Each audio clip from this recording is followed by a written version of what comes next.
are Tyrians. We are many races, several professions. We practice the arts of combat as well as healing. We have foes, and we fight them without mercy. And it's time for us to claim back what is ours. It's time for us to claim back Tyria from the terror of the elder dragons. We can't go on living our lives in fear. We have to fight. We have to make a stand. This is our story.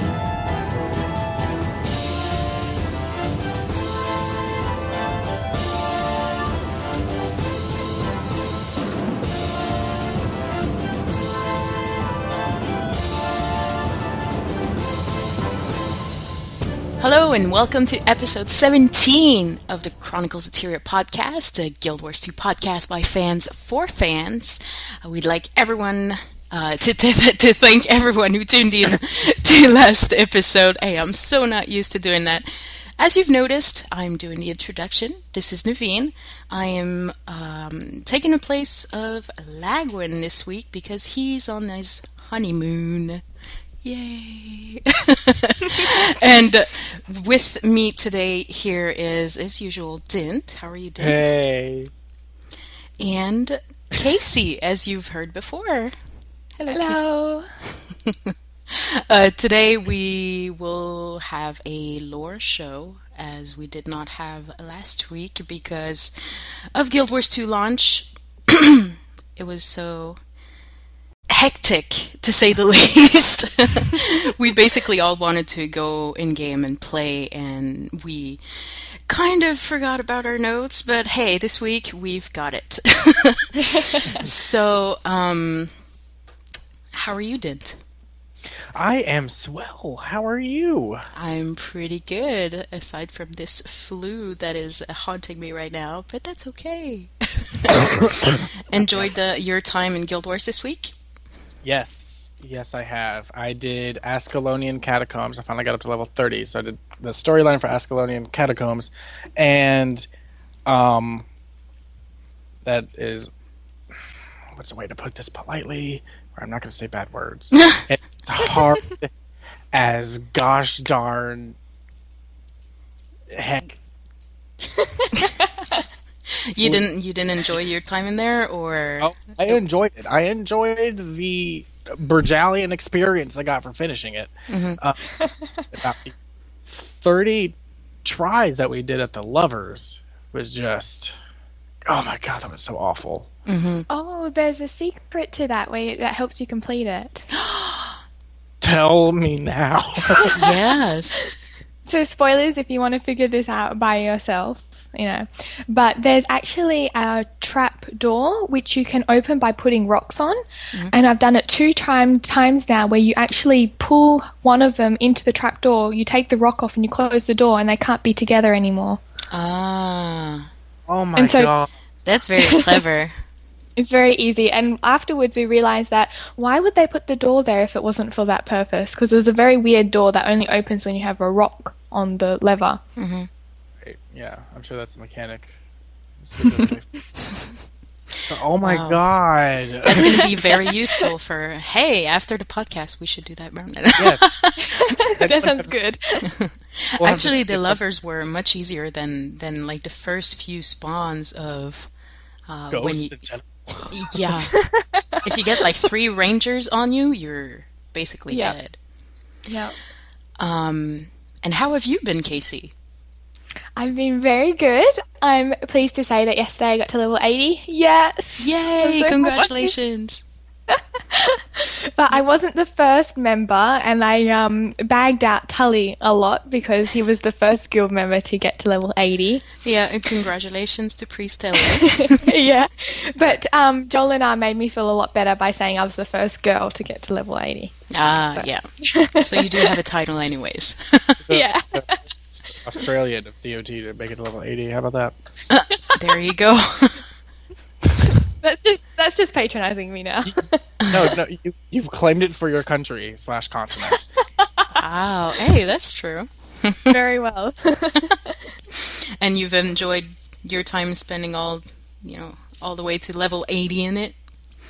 Oh, it's been fantastic. Everything about the game makes me love it even more. And there's been so many moments where I've been fangirling. I mean, yesterday I went to Ore, and it's not the nicest place in there. Like, it's not lovely and pretty, but it makes up for all this wonderful epic feeling, and it feels like a battle when you're there, and you don't get a moment's rest because that's what Ore is about. You're almost fighting in Ore, and it's amazing from a lore and seeing the world as it is now. I can't compare with how Guild Wars is. I can't wait to go there. I haven't had the chance yet, and I know that with my Mesmer, I could have had the chance, but I picked the wrong choice in one of my personal story, so I didn't go through that path to just go visit Ore, just like in the preview, I think, that you can get with one of your personal storyline. Oh, but, is that with the, spoilers maybe, is that with the pale tree? I think it's with the mirror. Oh, thing. Wow, no, I don't know that one. I'm not sure, and correct me if I'm wrong, but that's what someone had told me. Yeah, it's if you choose the storyline for Sylvari, you see the Green Knight in your dream. Then in your story you get the option to go to Ore. Is it with the Green Knight? Yes. But it's like someone found an artifact over there. Right. Yeah. And you need to go over there and get it for them. Oh, okay. But you only get that option if you choose the Green Knight. Oh. Because I thought, I had the impression that my personal storyline was about that, but I guess it isn't. I do have to find this one artifact, but I guess it's the wrong one. Because I went with the White Stag. Yes, I like that one. Yeah, me too. I love the guy in the White Stag, like just the fact that, I'm not going to spoil anything, but just the fact, that he's such a well-rounded character and he's not what you expect. I know, right? Like when I found him and I learned that he was the way he was, I expected him to be a bit of a dick. But he's very like, I don't know, he's a gentleman, and I didn't really expect that, especially considering the way he was referring to another character that is like. And like he was like, no, screw her. She's going about this all wrong. She's being rude. Let's handle this classy. Let's be classy, bitches. Well, I have been good as well. Been enjoying my time in Guild Wars. Oh, that's fine. No, my husband came back from work after 2 months away, so we basically spent all of our times together in Guild Wars. How much of a geeks are we? But anyways. First place to go. Yeah, exactly. I mean, we did meet in Guild Wars 1 anyways, so... but yeah, right now we're about level 45, so, I mean, it's not as far as you, Kaysee, but we have been spending a lot of time in Guild Wars 2, and... Just be glad it's a role-playing server, right? Right. Oh, shush. But mainly our focus were, before going to one part of our personal story, we must complete a map. So we have to do like map completions. So we've been doing a lot of that, and you're leveling a lot just by doing the hard quests. Well, I still call them hard quests, but they're basically renowned hearts. But they give so much XP, and especially with the dynamics events, and oh my god, it's crazy. It's crazy. Every time you go towards one gold, then you get distracted by this dynamic event. Someone is running to you and go like, help, help, I lost my daughter, or help, help, the camp is being, raided by whatever. Right. So you get distracted. You're like, oh, okay, what I was doing can wait. This cannot for now, so I have to go. But, I mean, we've been gathering a lot of karma points and experience from that, so, yeah. I know exactly what you mean. Like, I remember there was only, like, one more point of interest left on my Queensdale map, and I was like, ooh, I'm going to go grab that real quick, but there wasn't, like, a waypoint anywhere near it. So I was like, okay, well, I'm going to go walk over there. And so, like, on my way over there, a dynamic event happened, like, right here. I was like, well, it's, like, right here, so it's not out of the way. Let me just do it real quick. Exactly. Like, I've done it a couple times before, but just let me do it real quick, because it's extra experience. Why not? And so I do that, and then, like, right after that, another one happens. I was like, well, it's, like, right here, so let me go do that. And, like, one thing leads to another. I'm fighting the Shadow Behemoth. I am across the map. 3.5 hours later, I'm thinking, like, what was I even doing? And then, like, I was like, oh, no. I'm level 15, and my personal story back was at level 8. Oops. Exactly. I love how there's just so many ways to progress through the game. I've noticed by looking at, like, I'm pretty sure, I can't really speak for Tully, but I'm pretty sure the way that he enjoyed his experience was by going to dungeons a lot. And you can level to 80 through dungeons very easily, but on the same tact, you can also do 100% completion and get almost just as much EXP, I think. But then also crafting, you know, I realized that I haven't actually done a lot of dungeons and I haven't done a lot of completion. So how am I so high level? And I realized that it was my crafting. Yeah, because you're level 300? Yeah, for both of them. For both of them? Jeez. Ain't you in school, girl? Yeah, on top of that, she's going to school too, so... I'm not even in school. I'm only level 30. But no, crafting gives a ridiculous amount of experiences. You know how monthly, you know, Survivor for 100,000 XP, you know, to get your monthly achievement, that can be done just through crafting. Both Stefan and I have done that achievement through crafting. Oh, that's a very good idea. Unfortunately, I have not done that. But that's cool. I can get to it later. But yeah, you that's... need to put multitasking on every single resume you fill out ever for the rest of your life. Right. Yeah. Because I really take Guild Wars as a reference. You should. You should be like, oh, it's no bigs or anything. I was only juggling school and finals week and a job. I don't know if you were. And I managed to get to level 80 under 2 weeks. I'm sorry. If she's applying not that I'm bitter. It's just that I'm jealous.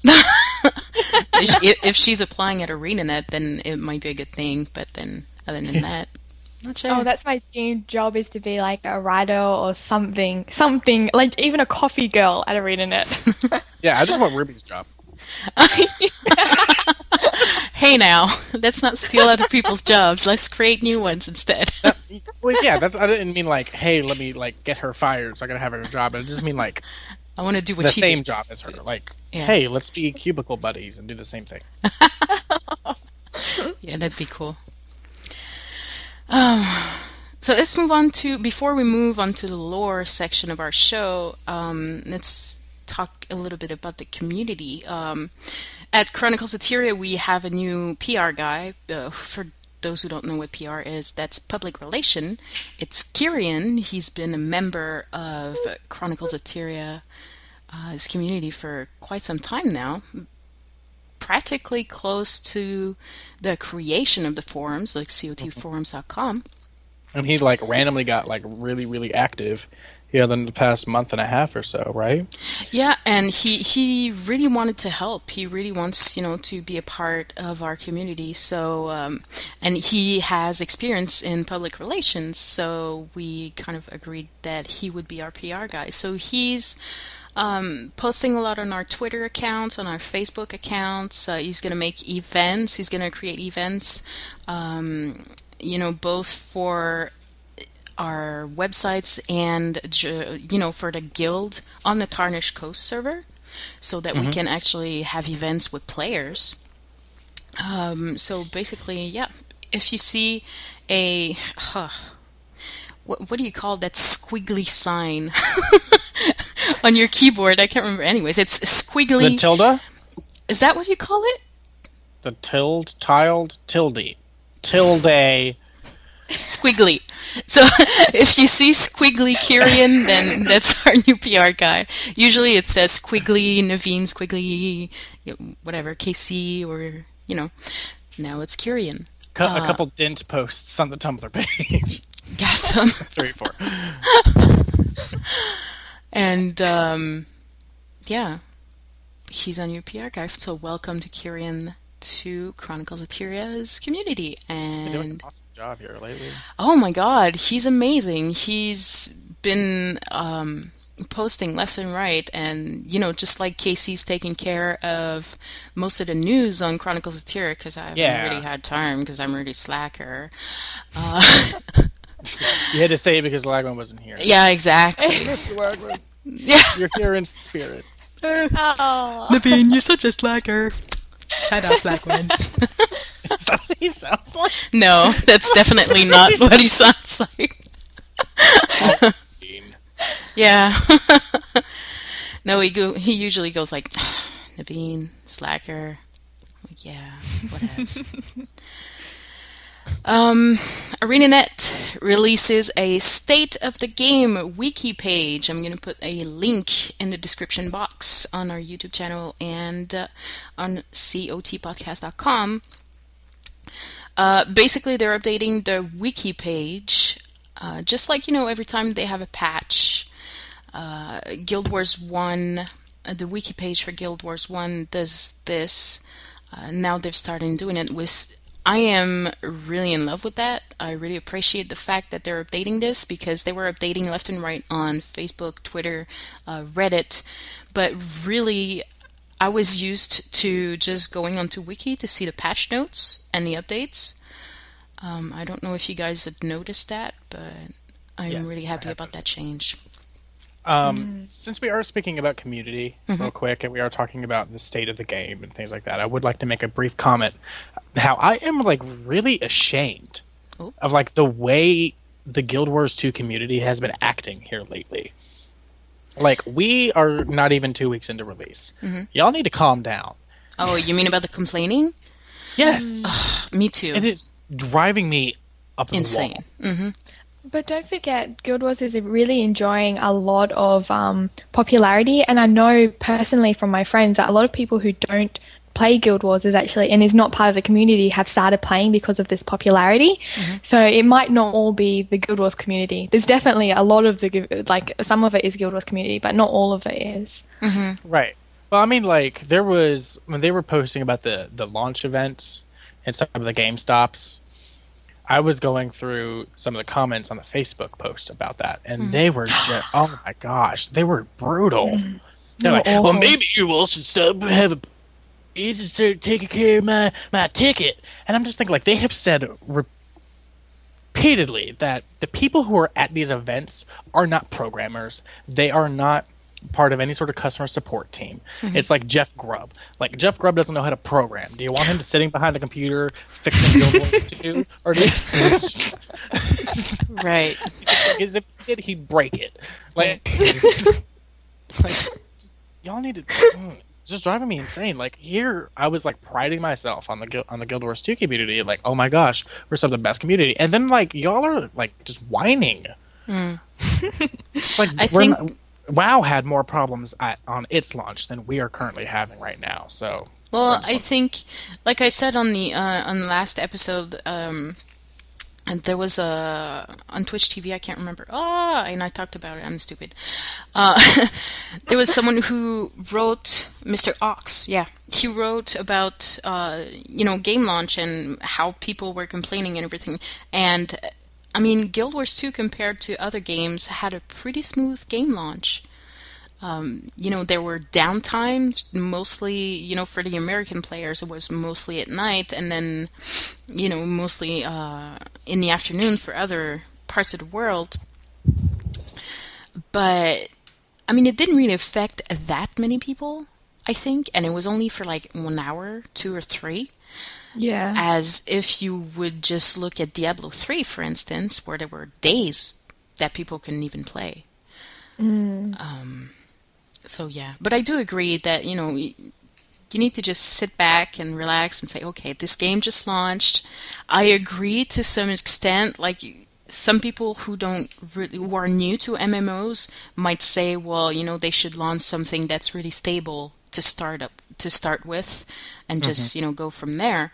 But I mean, I've lived through other launches that were way worse than that. Yeah.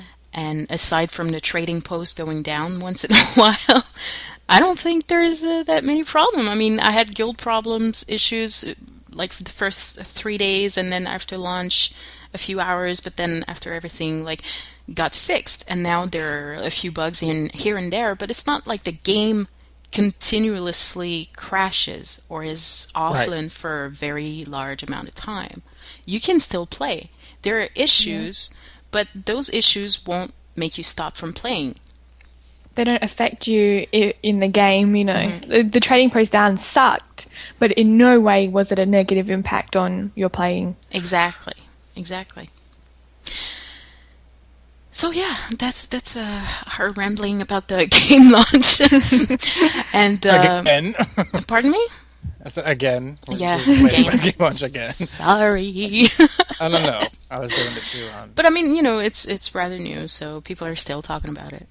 Another community section I'd like to talk about also is at this website called guildwars2roleplayers.com, and this I think will interest a lot of people, especially in our community, those who like role playing, because we have some role playing on CoTforums.com, but guildwars2roleplayers.com is really especially for that niche type of players. So if you like role play and you want to be part of multiple guilds, they have a forum, a website, they create events.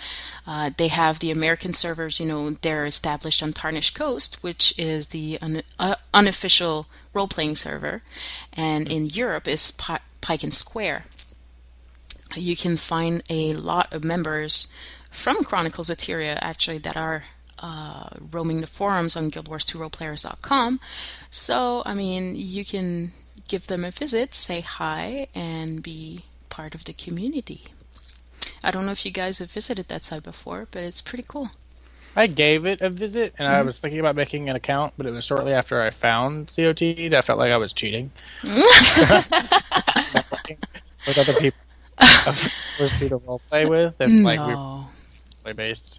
No, you're not cheating. You're just participating in events with, the community. It's not like they're stealing other people from other websites. It's just like, I don't know, it was like very shortly into me finding COT, and I was like, yeah, I'm going to be active as hell on COT, blah, blah, blah. Ooh, Guild Wars 2 role players. And then it was like, if I like told you, I was like, hey, yeah, guys, well, I can't play with you all, because I'm going to be role playing with these other strangers. Right. And then you guys are going to be like, well, you loved us. Well, you can roleplay on multiple sites. You're not exclusively playing on one site. Don't know. What? Well, huh? I am. This is the only site I only community I deal with. Right. But we're glad to have you the same. I suppose. Jeez. Anyway. Negative Nancy. Someone's better. Yeah.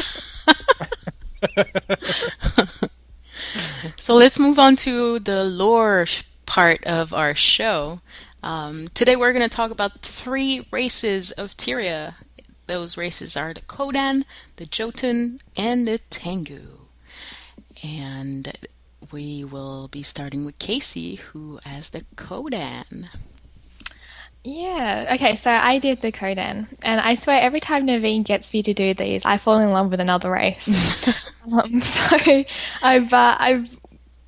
there's actually if you actually enjoy the Kodan and you want, after listening to this, you really want to go off and explore some more for yourself, or go and see where I've gotten this information from. There's actually an area called the Frost Gorge Sound, and it's a 70 to 80 area, and it's actually where the dungeon Honor of the Waves is, and the Honor of the Waves is actually aboard a Kodan ship. So, if you really want to get involved in that, you should go and do that. And I went and did the story version of it, and it's a lot of fun. Oh, yeah. A lot. Yeah. So if you guys are into that, go and have a look at that, but I'll start the law section now. Okay. The Kodan, so if you don't know the Kodan are like 10-foot tall, kind of resemble polar bears, and they walk on 2 feet. And, you know, they have, they use their claws just like hands, and, you know, they kind of walk and act like humans, but but they look like polar bears. Mm-hmm. They're originally from beyond the northern Shiver Peaks. So I'm pretty much thinking like, I don't know, the kind of in the Arctic Circle or something like that. Mm. But they've been driven south by Jormag's minions. It sounds like they've got completely overwhelmed by Jormag, and so they're, you know, trying to escape and with their lives. And they have a really interesting philosophy. I think if there's one thing you're going to remember about the Kodan that isn't that they're giant polar bears, it would be their beliefs. And it's kind of like this centering around balance is the most important thing in the world. You know, if balance of the world is what should concern your mind and spirit and all at all times. So that's just a general overview. And they're actually named after their deity, the Koda, or Koda is their deity, so they named the Kodan. That's Koda, Koda, right? Yeah, that's it. Okay. And Koda is basically the world's spiritual divine essence, and the founder of all things, who seems to reside in the mists. And I must say there seems to be a lot of logical lore behind the Kodan. Like, you know, in some other races they seem very airy-fairy, you know, like they just made up this god kind of thing.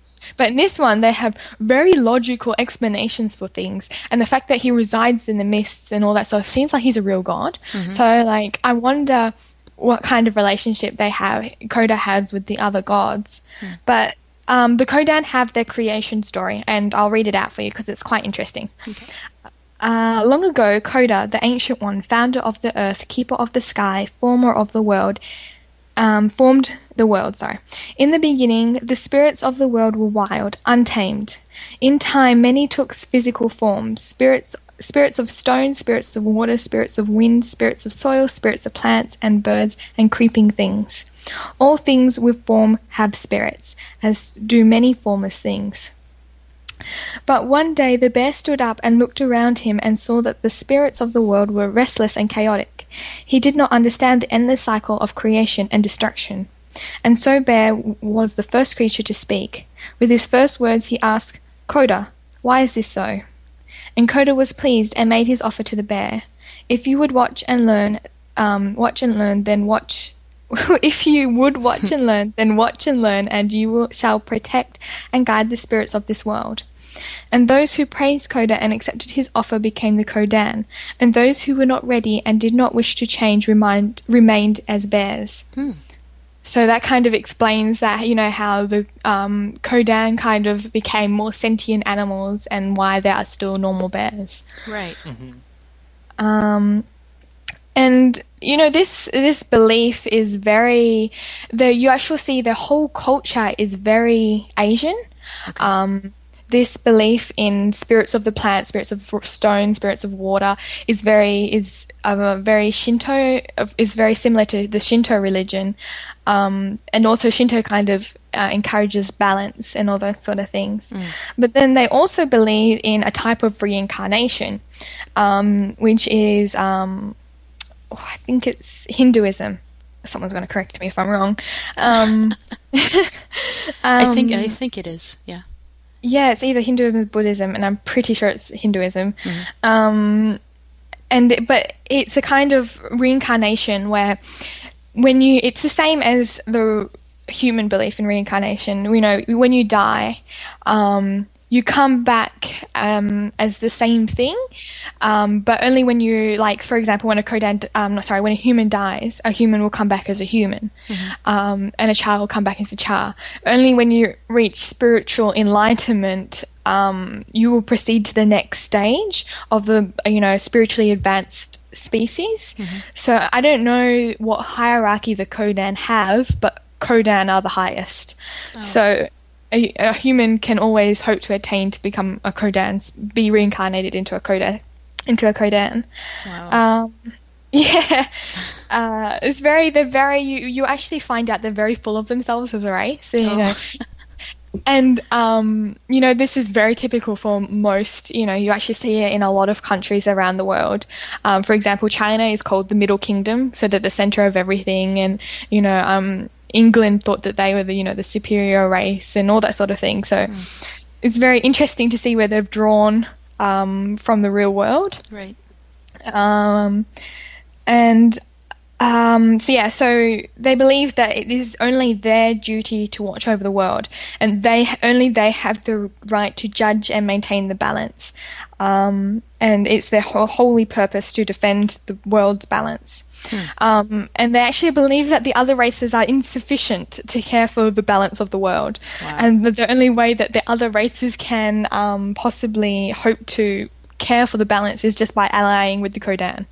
So one of the hard events is you have to go around and learn about the balance. Mm-hmm.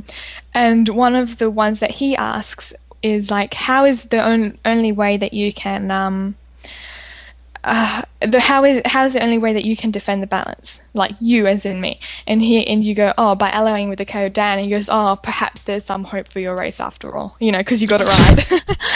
Jeez. Yeah, okay, so I understand what you mean when you say that they're full of themselves.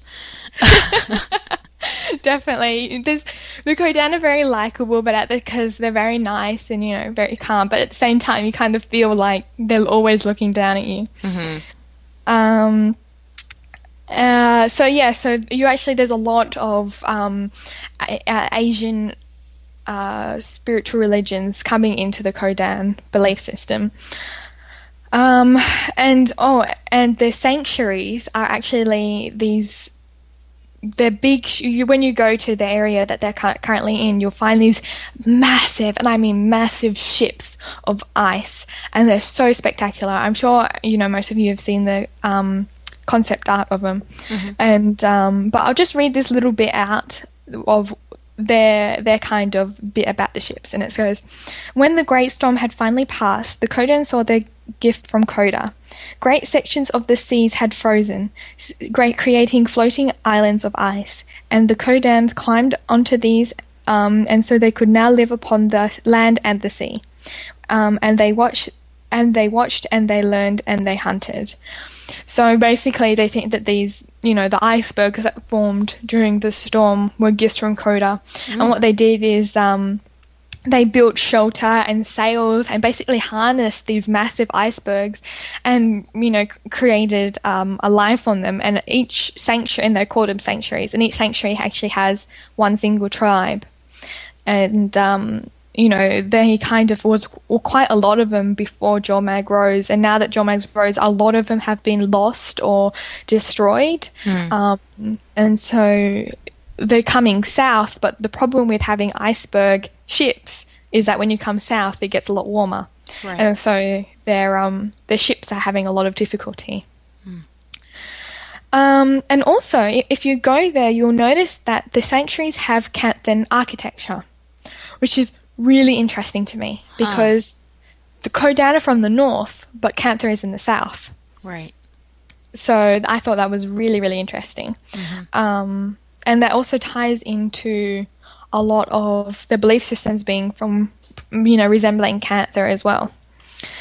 So the next bit is each sanctuary has a claw and a voice, and this is very central to their belief system.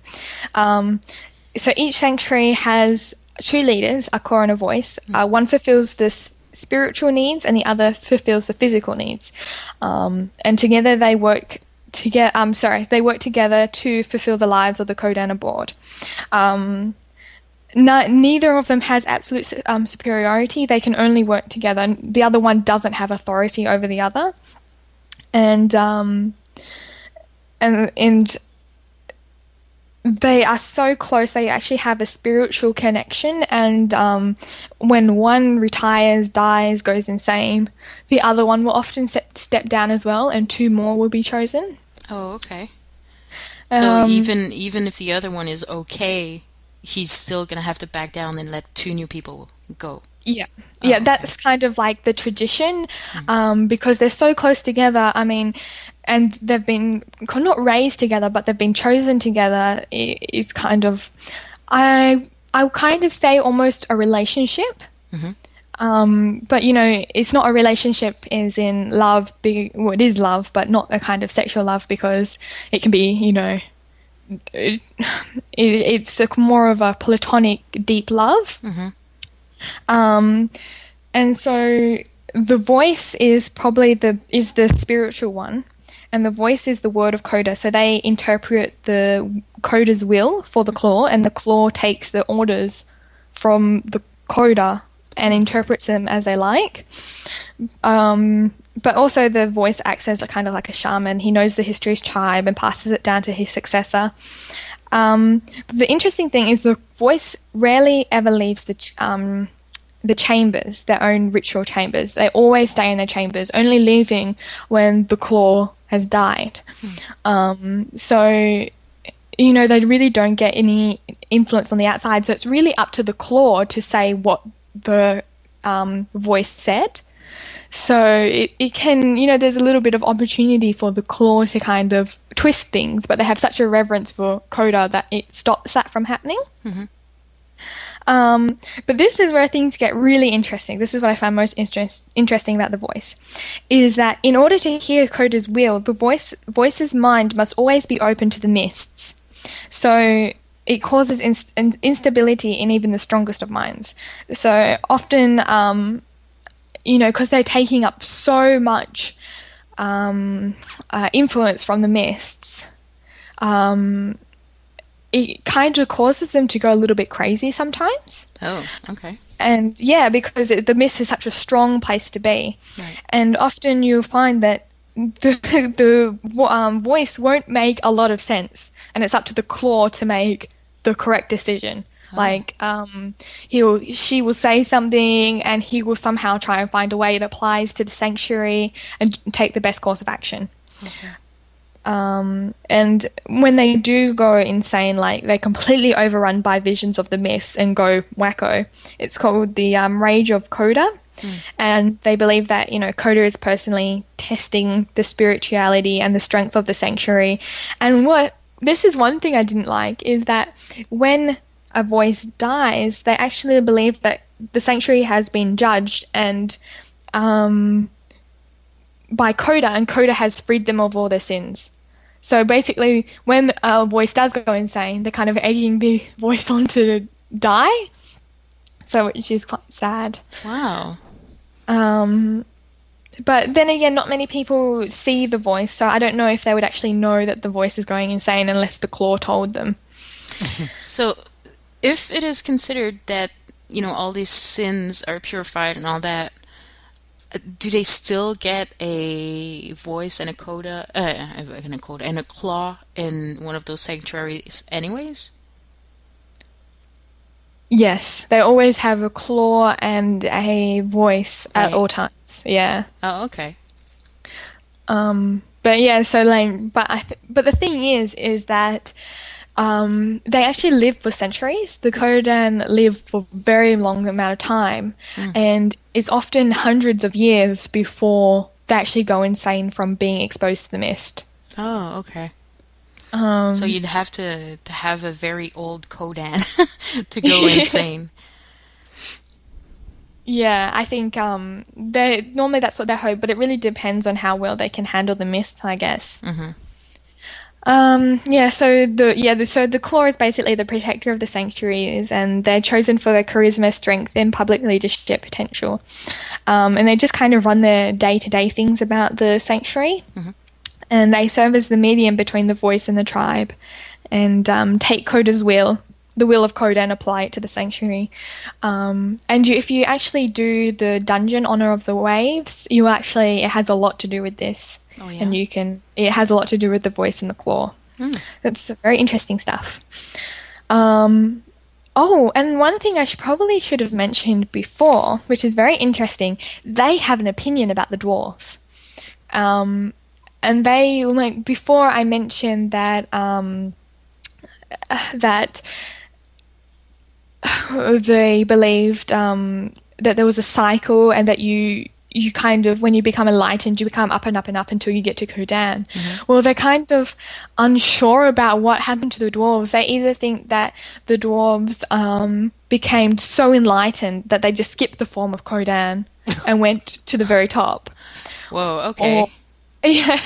Or they think that they fell out from the whole process altogether. And so, to me, it kind of, it's very typical of very rigid belief systems like this one, that they don't see, they don't see that this is what happened. We can actually see stone dwarves. They undertook a process, yada, yada, and that's why they've all gone. They kind of create things that suit their own religion. And and I'm trying to be very as tactful as possible. Not me. But this also relates to the dragons. They have opinion why the dragons came out, and they basically think that the dragons came out because there's this terrible imbalance in the world, and they view the dragons as part of nature. So the dragons are actually a balancing factor, not they don't like the dredge and they don't like the crate, because the two of them break this nature of the balance of nature. Crate think they're invincible, and the dredge drill holes in the ground, so they're destroying the balance. But it's funny how they see the dragons as the correctors of imbalance. And so they basically say, they're wondering what terrible imbalance happened in the world that they awakened all these dragons to destroy things. But then at the same time, they have these sayings like, from natural destruction is necessary for renewal and growth. Yet they have come south basically finding allies against the dragons. So it's kind of a very, they believe they should fight, but at the same time they believe in balance, and if dragons are part of the balance, what's going on here, that sort of thing. So basically they think everyone should leave the dragons to destroy most of Tyria to let it regrow, type of deal? Well, that's what they seem to be saying, but at the same time they want to fight the dragons. Right. So they're very, I find them very hypocritical at times. Right. So they're a bit difficult in that sense, They want to fight, but also at the same time they view, I think in a way it kind of suits their needs, They think natural destruction is necessary, but not of them. Right. But not every race is perfect, and they're allowed to believe what they want to believe. And so basically, when the minions of Dromag came and attacked the Kodan, it's actually a very sad. When you go to their ships, you kind of get this feeling of a lot of sadness, which they bear very well. They escaped so quickly. So many families were separated and they've lost contact with their loved ones. And there's actually a quote from a book that you can read that says, "I've been separated from my mate and my cubs, my sisters and brothers. I choose to believe they made it to one of the other sanctuaries." Oh. So, she's basically lost her mate and her cubs. She doesn't, even if they are aboard another sanctuary, she's basically never going to see them again. And it was so quick that they attacked. They just kind of jumped on any ship they could and left. But at the same time, the speed, some of the ships got away while others basically got destroyed by the minions of Dromag. The speed that favored some of the ships also made fishing impossible because of the speed. And so as a result, when they were fleeing, they faced starvation as well. So it's very, very sad. So that's basically what I've got for lore. But I know we have a very, people like to know, because people on our forums like to write stories and role play and all that sort of thing. So I thought I might give a little bit about naming and common greetings. And the Kodan naming system is actually very interesting. For example, Kodan names don't seem to be given at birth, but rather are descriptions of a Kodan, which can be given much later into childhood. And there's actually a story that I've gotten of how a Kodan got his name, and I'll just read out what he said. It goes, "I was young, and I had been assisting my father on night watch. Late one night, my stomach began letting out a thunderous cries for food, so my father sent me inside. Before making it to our home, I decided to venture out in search of food. In the darkness, I lost my step and fell from the ship. My rescue was quick, but I did lose consciousness. As my father tells it, my rescuers feared for my life until my stomach rumbled loudly once more. I awoke to a storm of hearty laughter. And his name is Rumbling Fall." Rumbling Fall. Oh, that's cute. That is cute. And yeah, it's very sweet, you know, how they get their names. And, like, it's quite opposite to, I think, how humans get their names. Like, often we try and name our children something that we want them to aspire to be. You know, like Chastity, you know, or Charity. Blue Ivy. What? Mercedes. It's just like, you know, names often have meanings, and, you know, but they actually name their kids what they are. And I've actually, on the notes, I've actually put a list of all the names I could find. And I'll just put a few of them which I thought were really, really good. Some of them are Deafening Footsteps, Tense Claws, what's another one? Deft Paws, Valued Memories. I don't understand how that one got named, that. Valued Memories. Frigid Paw, Survivor of Guilt. That's an awful name. Aww. Immovable Boulder, Grateful Smile, and Tempered Resolve. There's some really nice ones.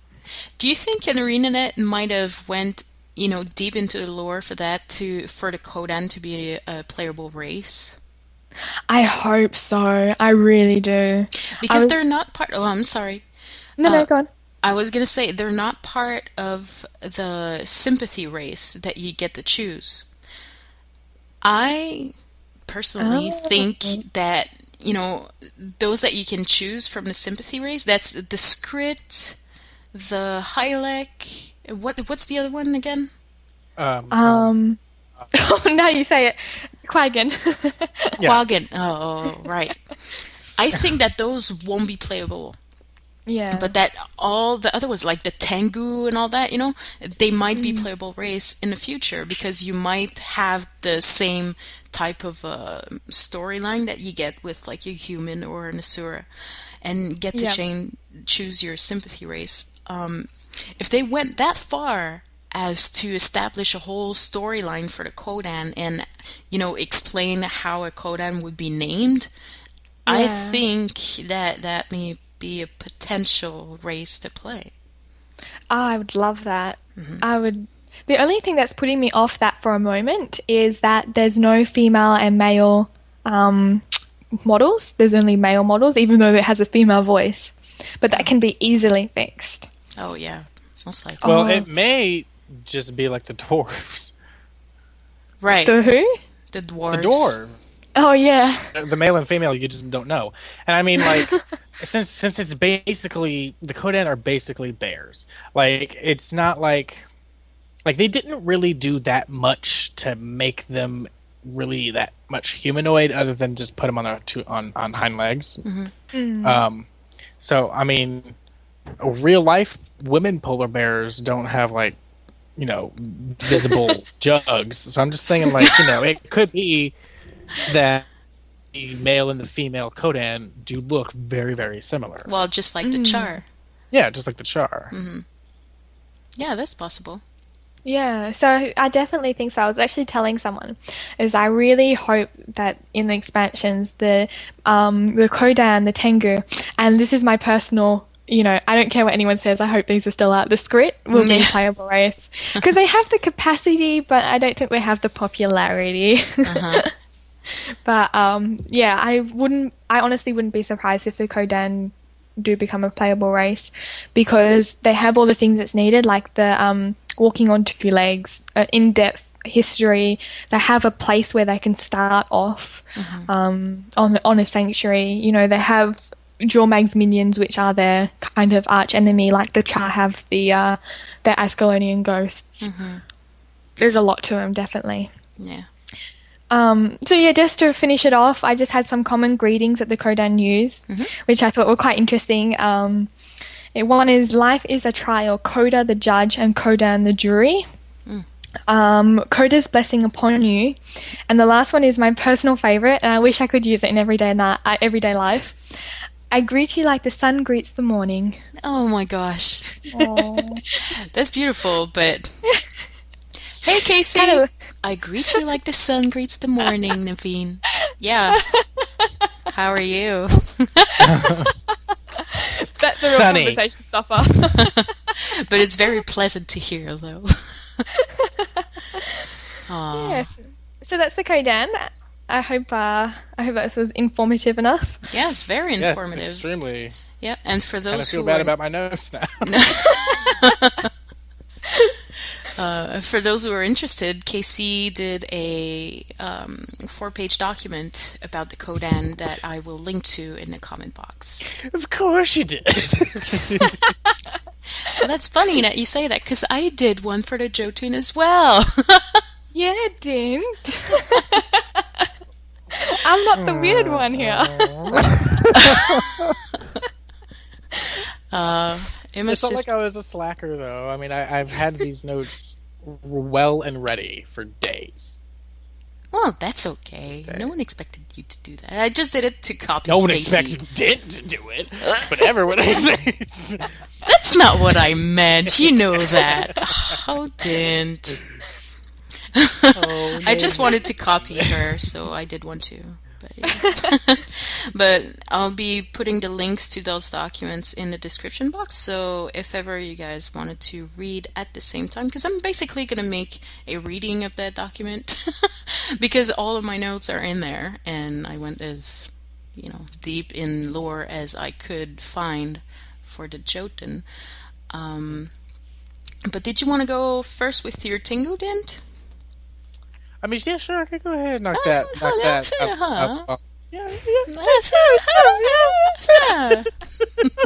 Oh, I don't think I can go that high. I'm not going to participate.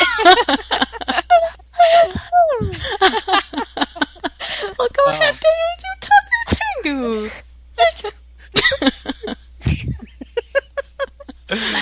Oh, Lord. Boom. Okay. The Tengu are a unique species of avian humanoids. This is actually let me just preface this. This is what I'm about to read is the manuscript from Guild Wars Factions. The Tengu are a unique species of avian humanoids found in both Tyria and Kantha.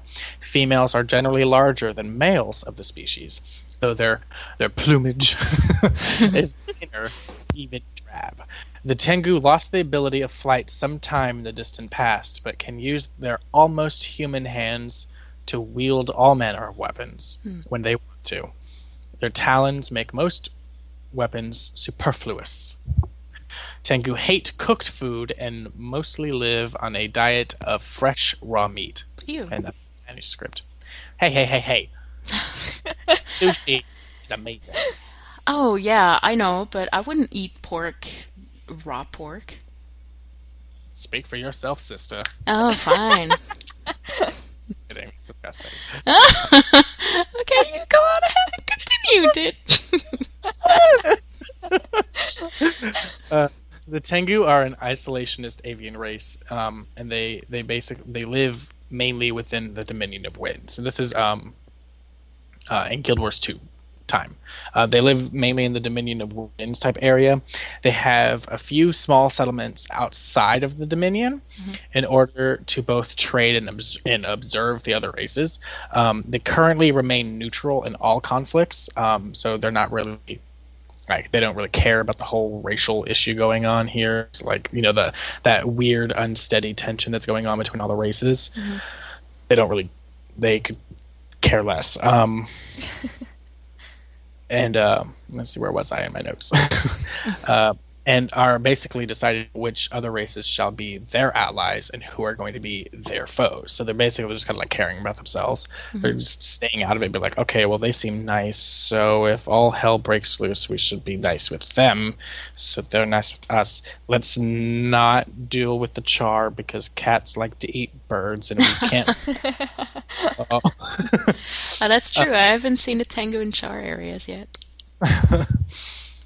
And so yeah, they're basically just kind of like picking and choosing ahead of time in case, shit hits the fan. I keep cussing. Sorry, you're gonna have to bleep to this episode. So other than in and around the Dominion of Winds, I can't enunciate today. It has been said that some Tengu actually reside within the Maguma jungle, which is interesting. Because, well, I just find it interesting in and of itself that we're actually seeing them in Tyria now. We're not just seeing them in Kantha. It's not that I guess that's not that surprising, considering that the Elder Dragons have gone and broken Kantha for the most part. Well, we saw them elsewhere other than Kantha. I think it was the Avisara. I don't know how to. In Guild Wars. Factions came out though. Like, they weren't there before factions. Oh, they weren't? Mm-mm. Oh. I was under the impression that they were in, close to Drockner's Forge and the Shiver Peaks. There's these bird types, the Avisara. I can't pronounce them. Oh, yeah, I know what you're talking about. The Sinvali? Yeah. Yeah. Okay, yeah, I know what you're talking about. Yeah, well, yeah. Well, I'm going to get to that in a second. Okay. Sorry. Yeah. I completely forgot about that. No. You're actually right. You brought up a good point. I completely forgot about that. So never mind what I was saying. They also appear to possess lost knowledge of the Elder Dragons, which I'm sure the Order of Whispers is very eager to get their hands on. They probably already got it. There's probably like at least 1.5 Tengu in the Order of Whispers. 1.5?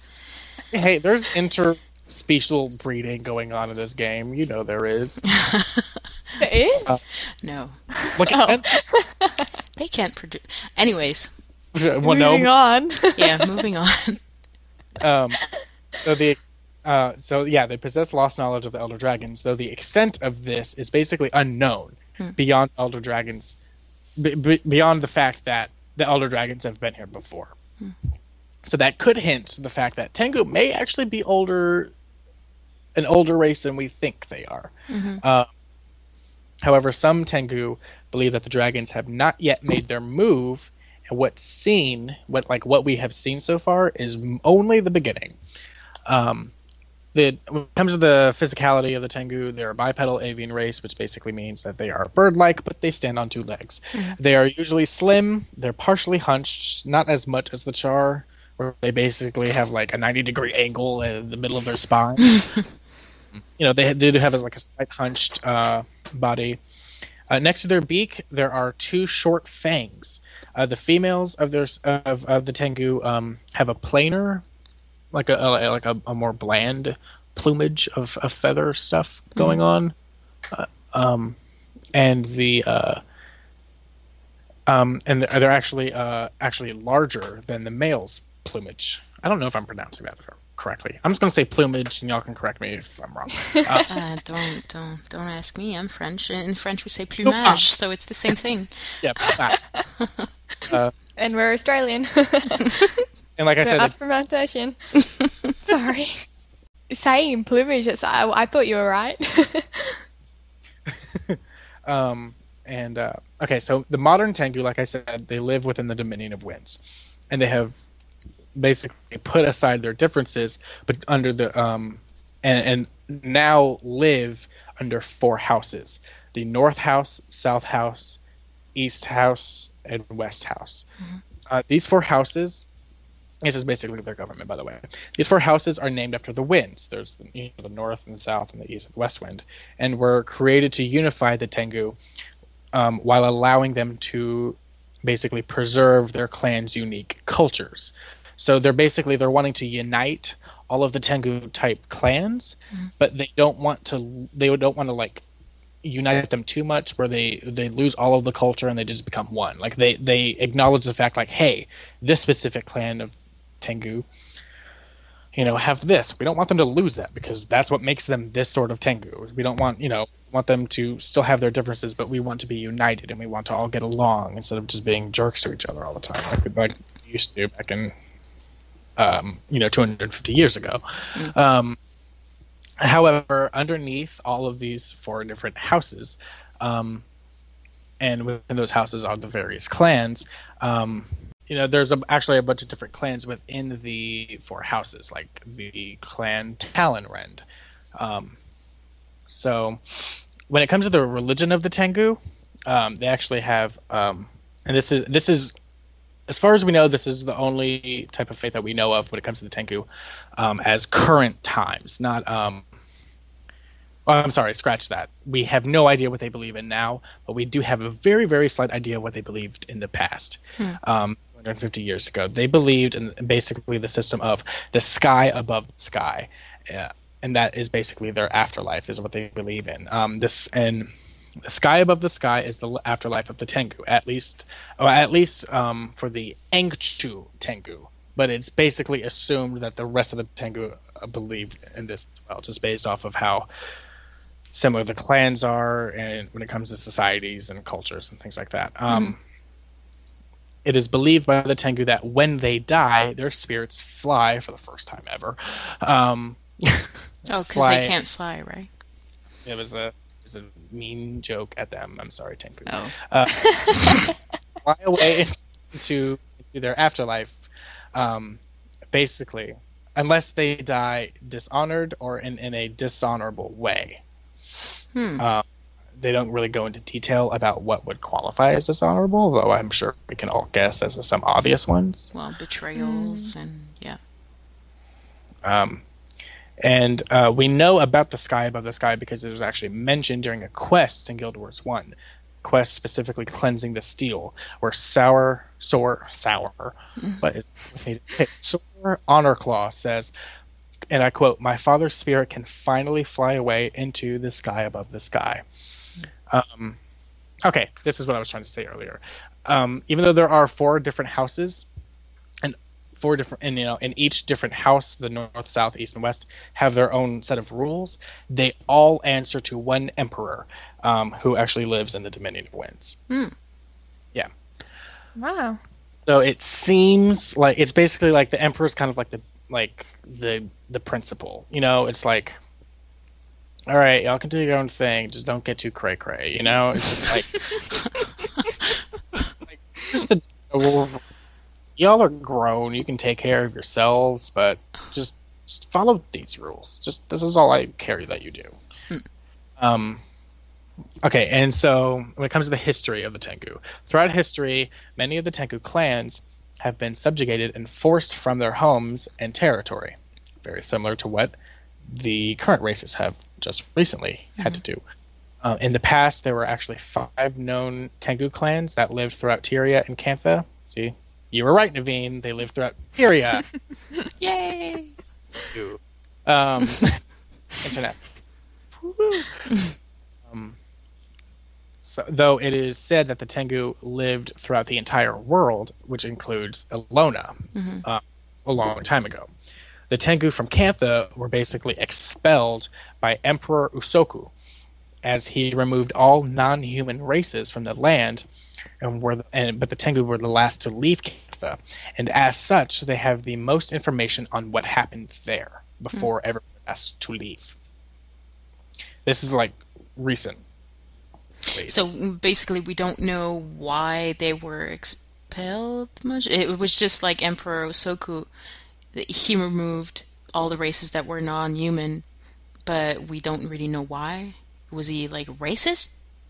No, it was to, well, there's the true reason why is really unknown. It's basically like, okay, Zaitan woke up, all of these other dragons are waking up. It's getting insane over here. I'm sure there was some sort of reason why Emperor Usoku was asking all, well, not asking, he didn't play. Excuse me. Would you please leave Kanta? I thought he was getting paranoid. Was he? I don't know. I thought that's what I thought, but it could be just hearsay. But the true reason why is really unknown, and I think we're going to find out in an expansion pack.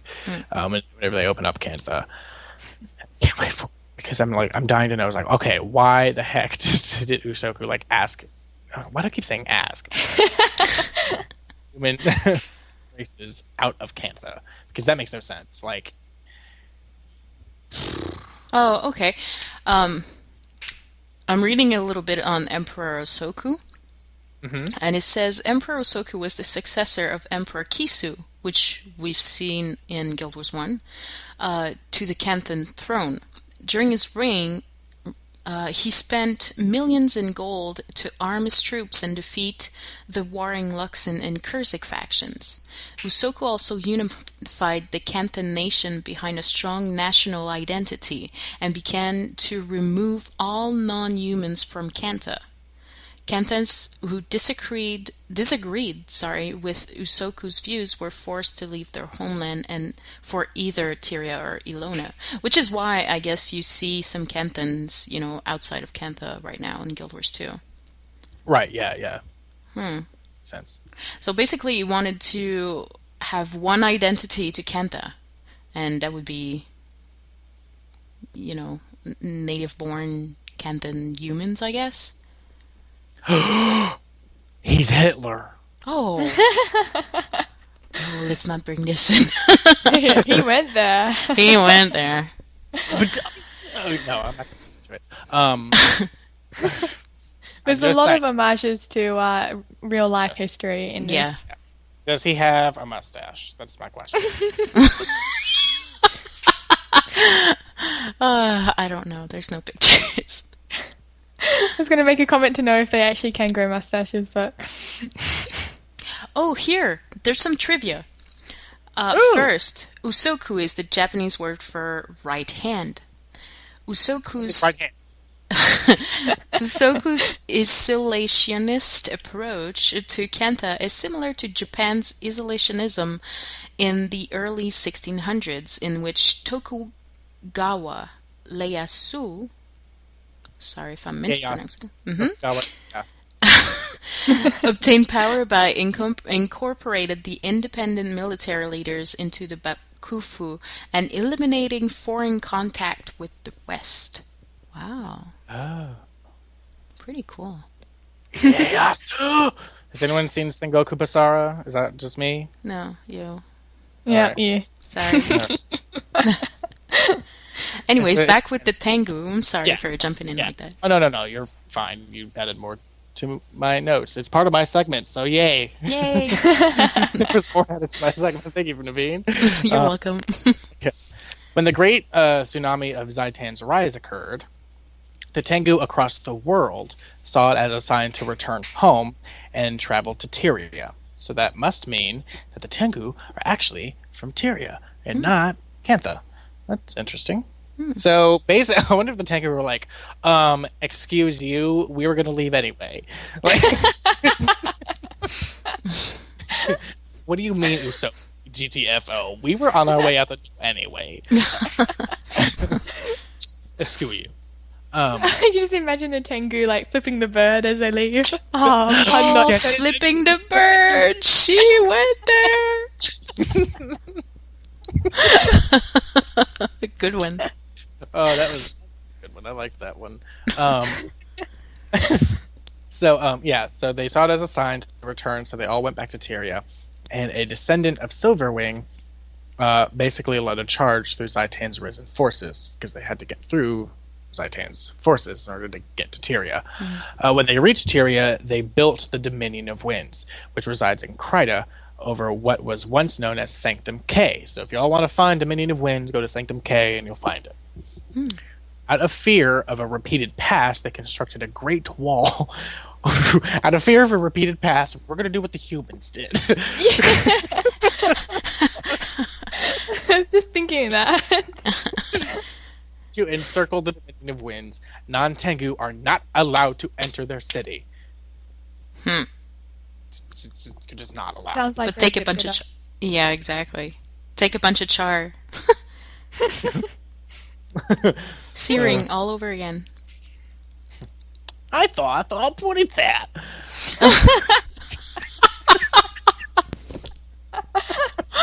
Oh, jeez. There are 5 different, I guess, clans, or basically 5 different cultures for the Tengu. There's the Angchu, which are the ones that we saw the most, as the friendly ones in Kantha. We encountered the Angchu. There's the Avikara, the Karomi, the Quetzal, and the Sensali. The Sensali were you can find in like starter area of Kantha in Guild Wars 1 factions. If you go out and where you find the big yetis and stuff, they're all over the place. They crazy over there. So here's another passage about the Angchu Tengu, and this is the last bit that I have. I couldn't find any more. I really could find like almost no information about the Avikara, the Karomi, the Quetzal, the Sensali, other than like, hey, they're there in Kantha. They're also Tengu, and you fight them sometimes. Hey! Oh, okay. Really, the only sort of tribe of Tengu that had any sort of substantial information on them were the Angchu. So I'm going to just read this and I'll be done. The Angchu Tengu of Kantha have long been cut off from their kinfolk to the north. Though Kanthan merchants travel frequently to Tyria, few take along Tengu passengers. The Angchu are one of 2 Tengu tribes found in Kantha, and are the most peaceful of the 2. The more primitive and warlike Sensali Tengu will attack any humans, and any Angchu Tengu on sight. The Angchu... I really hope I'm pronouncing that correctly, because I have to say it 50 more times. The Angchu have found ways to live with the humans with nominally control that nominally control their land, while the Sensali prefer a nomadic life. The Angchu Tengu have learned much more articulate ways to communicate, and for the most part remain at peace with their human neighbors. The Angchu reserve most of their hatred and aggression for the Yeti people of the mountains. Their sworn enemy since the days before Kantha even existed as a unified nation. I would hate Yetis too. The Kanthans tolerate the Angchu Tengu, but few view them as equal with humans. That's rude. The largest Angchu settlement is known as Aerie, A-E-R-I-E, in the common language, which supplanted ancient... I have so much typed here. Which supplanted ancient Kanthan long ago, even on the southern continent. Both Tengu tribes have many names for the place, but refer to it as Aerie when speaking to outsiders. Aerie is ruled by Merlin Featherstone, a wise, gruff, but generally respected old Tengu who acts as the settlement's mayor, sheriff, judge, and, if necessary, executioner. Merlin, old wise. I think that's a reference to an old opera. Oh, is it? The Mikado. Makito. It's like it's actually a song where he goes judge, jury, and executioner. Like he's singing that he is all of the things and stuff like that.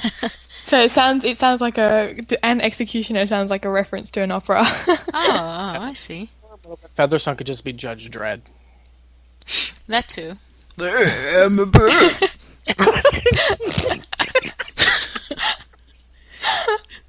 Sorry. It sounded like you burped.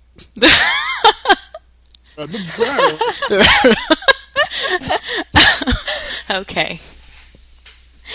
Sorry about that. Moving on. It's ruled by Merlin Featherstone. Yeah.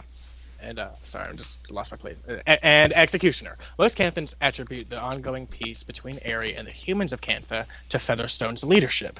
But even Merlin Featherstone cannot be held responsible if a foolish human tries to venture into Aerie or any other Tengu village during the lean months of winter. During that season, when fresh meat is scarce, the Angchu Tengu can become as hostile and territorial as their Sensali cousins. That's a wrap. And I apologize for my issues of speaking tonight. I was at the dentist yesterday. I still don't have necessarily 100% control over my mouth. Oh, that's fine. I know you know. I was just giving a disclaimer to all the listeners who are like, what the heck's wrong with it?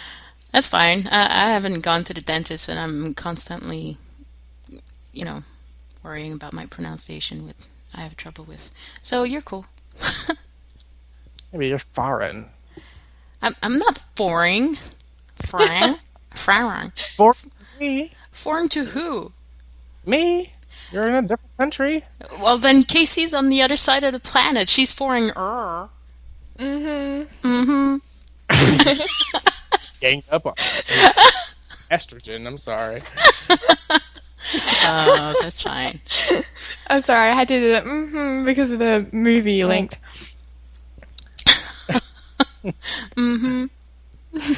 Anyways.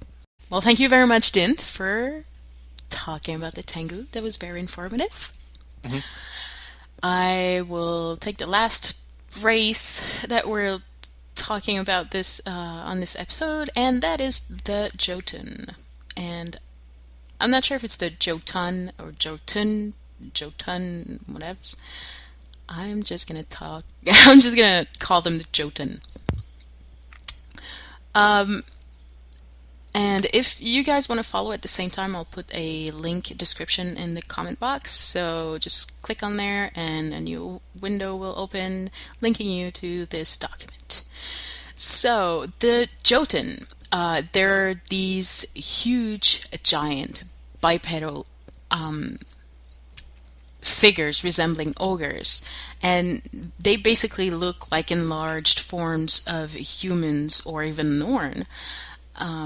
Except they're very disfigured, have those huge deformed faces in contrast to the smaller races.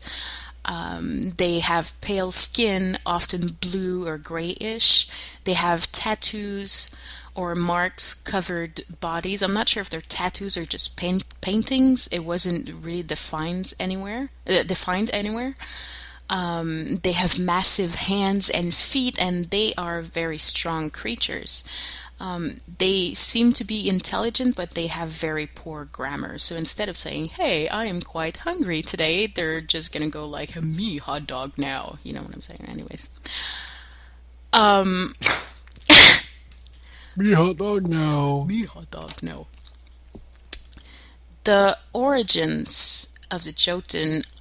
In a blog post from ArenaNet, they say, even though we had established the Jotun in the original games, we wanted to really bring them into life in Guild Wars 2, particularly for the Norn areas of the world. We wanted them to be more than nasty customers with big clubs, and the way we chose to do that was to give them a long history, but a tragic one. We wanted to make the ogres an old race and follow that with the Jotun, since the two species are interlinked. Given the Jotun a history that had been lost, ruined by their own flaws, gives them a lot of depth and plays into the overall story of Guild Wars 2. End quote. And here's a little trivia for you. The Jotun, and that we talked about, I can't remember in which episode, one of the first few episodes, we talked a little bit about the Jotun, and the Jotun was a giant in Norse mythology, a member of a race of nature spirits with superhuman strength. What we had found also, it was that those Jotun giants were practically mostly females. But of course that's not the case. But we think that, they've based their ideas of the Jotun on that. The history of the Jotun. The Jotun who we first saw in Guild Wars 1 date back from even before the Six Gods and the Bloodstones, or so it is rumored. They are the last remnants of an ancient society of giants. They are found in the Shiver Peaks, and 250 years ago could be seen in the depths of Tyria. It is said that they once were an advanced race. They had technology and magic, with which they built huge enchanted monuments of themselves on the highest peaks of the Shiver Peaks. During these times, the Jotuns, led by their leaders, the Giant Kings, proclaimed themselves rulers of the Shiver Peak Mountains, and in time called themselves the superior race and became obsessed with the purity of their blood, as well as heroes, warlords, and giant kings in each lineage. In time, lineage became the reason for taking one mate over another, seizing land and wiping out their lesser tribes. So they were going around killing their own. The Jotun couldn't adjust to peace even after defeating all of their threats, and their great kings turned on each other and began civil war after civil wars, each one seeking ultimate control. Blood became a reason for taking one mate over another, seizing land, and in time wiping out other lesser tribes. Eventually, the Jotun conquered? I can't remember. Conquered? Thanks. They conquered or destroyed all their external enemies. And then the giant kings turned on each other, each seeking ultimate control. Families waged war upon one another, and brother made war on brother, until the tribes erupted in vicious internal wars for control. During these wars, their lore keepers, sages and mystics, were killed off, and the knowledge of using their magic and technology became lost to them, leaving only the monuments behind as the race fell from power over the centuries. Over the centuries of their existence, the Jotun have fallen far from their state of grace, losing command and technology in magic they once utilized, and remembering their place as kings of the land only in legend and story. While Jotun leaders struggle to reclaim ancient glories and grasp lost power from themselves, most scholars believe that the glory days of the ancient giant kings are lost forever. The Jotun have lost many of the things that once made them great. Their lore is scattered and much of it lost. Any religion, higher learning, or secrets of invention that they once mastered had been eradicated. Only the remnants of their once great society remain. Now savage, vicious creatures, the Jotun fall upon any traveler they see. Occasionally pacified by tribute and flattery, they may choose to let non-Jotun pass with a threat or a beating. However, when the two clans of Jotun came upon one another, they are satisfied with nothing less than the complete eradication of the other.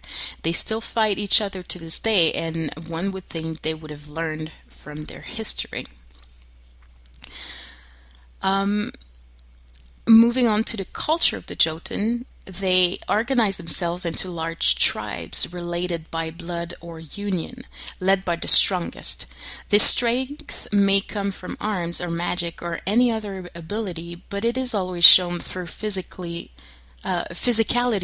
and brute force.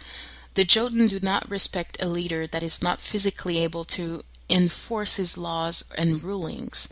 They would kill and replace anyone who lost his strength, fail, or did not lead the tribe to glory. And if you've watched Game of Thrones, you might think of the Jotun as the Dothraki of Guild Wars. Very savage, work in tribes, respect their leaders, but will ridicule them, if not kill them, if they can't ride a horse anymore. Of course, the Jotun don't ride horses, but what I'm saying is if they lose some type of their capabilities, they will be, replaced. The leaders. The Jotun work in a very similar way. Jotun tend to segregate themselves by sex. Males are more aggressive and take leadership roles, while females usually will take care of their children. Males gather in small groups and of blood relation and constantly seek to eliminate any other Jotun that discover in their clan's territory. At its art, the Jotun's internal warfare is intended to eliminate all those Jotun not blood related to a single clan. Because of this, it is critical for Jotun to protect their females and children. A traveler will never see those in open territory, as the family unit is always well hidden from the world, while the males hunt and bring back food for all.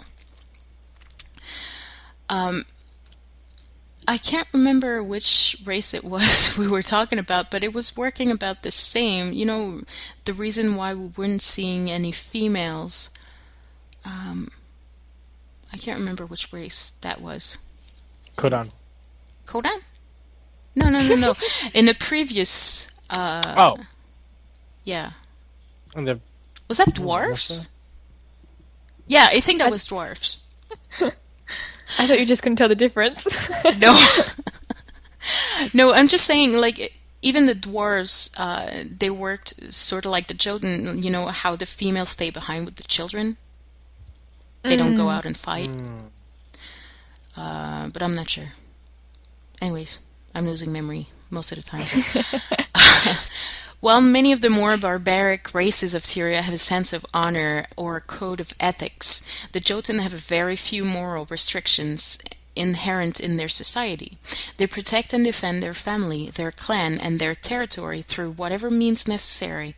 A Jotun will break his word, lie under oath, or act reprehensibly if he feels it will empower him or strengthen his clan or destroy another. Individuals who have attempted to make peace with Jotun tribes in the past have learned, much to their sorrow, that Jotun only stick to such treaties as long as they clearly benefit from them. For the religion part of the Jotun, they worship nothing but themselves. It's really that simple. They firmly believe that their blood is magical, that it is powerful and akin to the divine. They do not worship their ancestors, but they do look at them with great respect and attempt to emulate them through conquest, single-minded self-absorption, and personal pride. Each clan of Jotun reveres their ancestors and can trace their lineage back to some powerful giant king of lore. Many of the tales of these giant kings have taken on the feel and tenor of religious myths, and each clan calls to their legendary blood to empower them, see them through trials, and ensure them victory.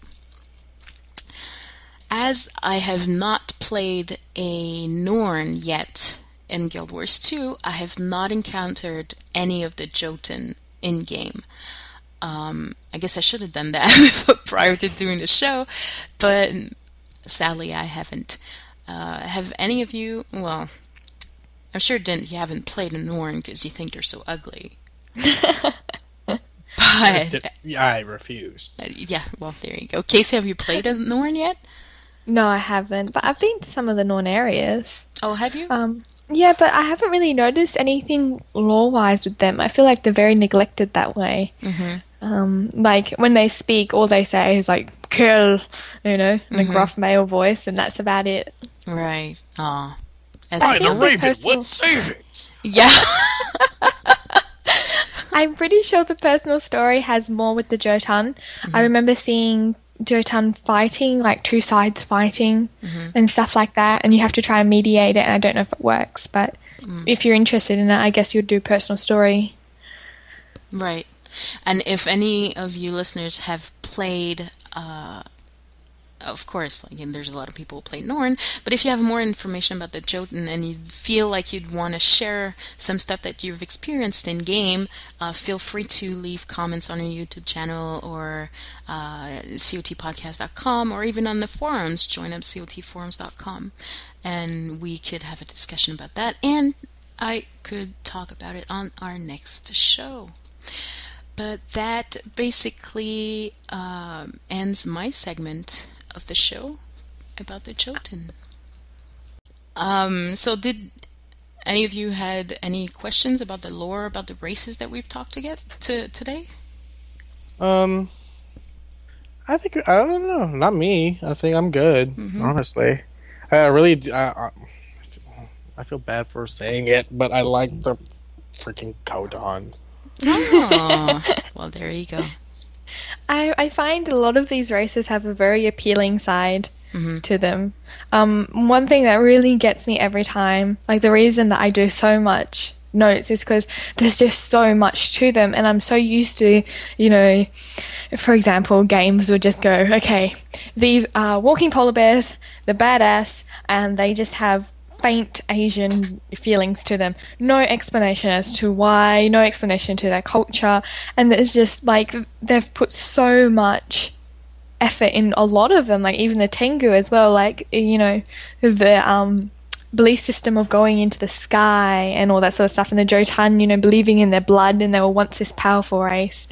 I think that's like, you know, just for them to put so much effort in there, and then I really hope, like, it makes me sad to think that someone's put so much effort into these races and they must be like going, oh, well, no one really cares about, you know, the Jotun. They just want to kill them. It makes me sad that that someone might be thinking that. So I think it's good to like highlight the races and show that there's so much deeper to them. Oh, definitely. Definitely. And hopefully one of these races will be playable in an expansion. Yay! Hopefully. Well, with this, we're going to close the show. And Well, I'd like to give a quick shout out to someone I played with in game, just real quick. Go ahead. Matt, shout out to you. There, I did it. Okay. Matt? That's all I needed. He knows. He'll be listening for it, so that's all. Oh, okay. Hi, Matt. Hi, Matt. Hope you like the show.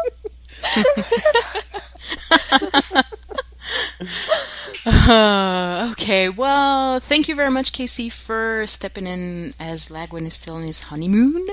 No, thank you for having me. I always enjoy these very much. Yeah. It's pretty bad to say, but I always hope that someone has something on. Well, now we know. Everyone, maybe we'll get a fourth host sometime. Or I'll knock one of you off. Oh God. Canada's close. Darn it! No, it's not. It's not closer to Australia. Don't come kill me. I'm in the middle of USA. Lagwyn's closer to the coast. You should kill him first.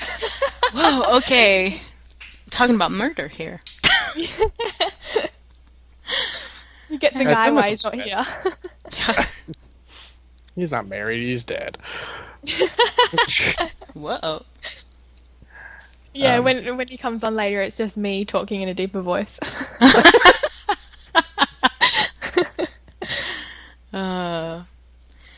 But anyway.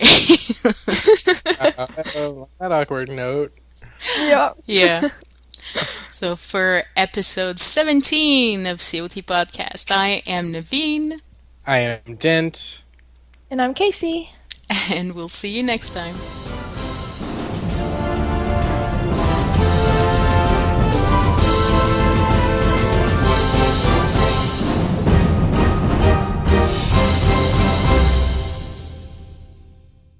Like when you can talk. No, it's fine. Oh, Hey, hello. Lag. Hey. Hey, Lag. How's it going? How's your honeymoon? He's not going to get that. No. No. Congratulations. It's your first Skype call being married. Yay. I know, right? How does it feel? No different. So how are you? Such a rough life going to Universal, Disney World. Tough. Poor thing. I know, right? I mean, I don't know how I'm pulling through, but You know, I could take your place for you if you like. You know, I'm willing to stand in and do that for you. I think I'm alright. I mean, I've been able to go to the parks all day, do interesting things at night, and then go play Guild Wars because Claire's passed out at like 9:30 every night. So I can't complain. Here I was thinking I wouldn't be able to play at all, only on the plane rides to and from, and you know, here I am sitting in the hotel. She's passed out next to me, and I'm on a podcast with Guild Wars running in the background. Well, that's good. When I'd see you in game, I'd be like, oh, Why is he he's on his honeymoon. Go have fun. Stop. Don't think about Guild Wars. But if Clara's passed out, nah, that's cool. Yeah, no, I know. I mean, we're up at about 8 o'clock every day. I mean, today was rough.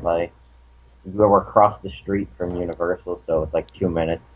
We're at Universal. And then from there, we went to, I went all around the Wizarding World of Harry Potter, which was fun. Spent way too much money on Harry Potter, various articles of clothing and wands and things, whatever. Went to Jurassic Park, which was super exciting for me. Yeah. So, I mean, we could probably maybe talk Guild Wars related things. I don't know. Or not. I'm fine. I'm having a great time. This is, well, we just wrapped up. That's awesome. Then forget that. Oh, your sound isn't very good either, though. Anyways, I'm not using a.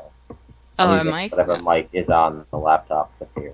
Oh, okay. He's yelling at us from the other corner. I'm across the from room. Florida. Yeah, he's not actually. We're not hearing him through our headphones. We're actually just hearing him from the window because he's screaming from Florida. Well, yes, pretty much. Yelling as loud as possible, transcends states and countries, and Claire is a very heavy sleeper. Apparently. So now's the time to just go like this. Yeah, whatever. I don't even know where the microphone is on this laptop, so I can't even move it closer to my mouth. Usually it's close to the camera. Is it up here? Yes. There it is. Although if I talk with my face right next to it, I can't actually see the computer screen, so it kind of defeats the purpose.